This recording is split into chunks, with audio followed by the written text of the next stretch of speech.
Good evening, everyone. I am a former police officer, and I would like to share with you a strange experience that actually happened. This time, I would like to talk about a mysterious incident that occurred in an abandoned hospital. This story was told to me by Mr. B, a longtime police officer, and it is a night of terror that he himself experienced. Mr. B's experience took place one night while he was on patrol. It was a quiet night with no particular incidents. Mr. B and his colleagues went to the abandoned hospital to check the scene. They set foot inside the abandoned hospital. Arriving at the hospital, they found the exterior completely abandoned.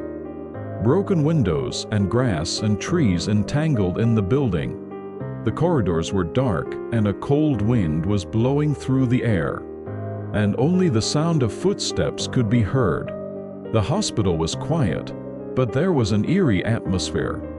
As Mr. B and his team moved deeper into the hospital, they heard a faint crying sound coming from nowhere.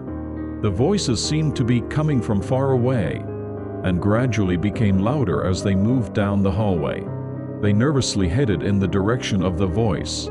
Following the voices, they arrived at an examination room. When they opened the door, they found an old bed and medical equipment scattered about, and in the center of the room, they saw a woman cowering and crying.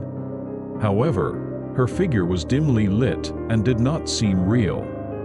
Mr. B asked, "Are you all right?" Mr.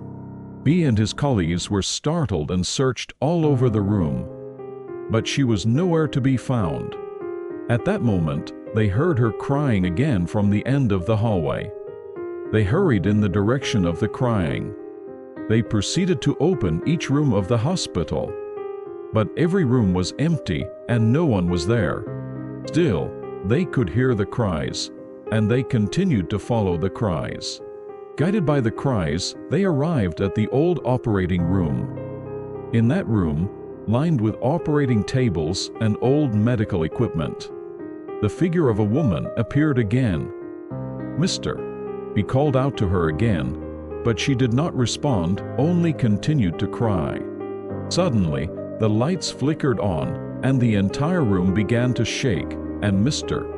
B and his colleagues stood frozen, overwhelmed by what they were seeing.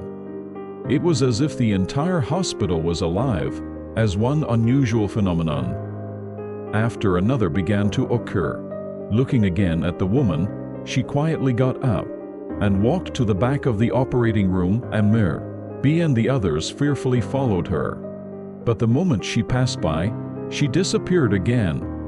It was like a phantom, she kept disappearing and reappearing. As Mr. B and his team continued their search of the hospital, they became increasingly tired and fearful. No matter which room they searched, they could not find the woman, and only the sound of her crying continued to echo through the air.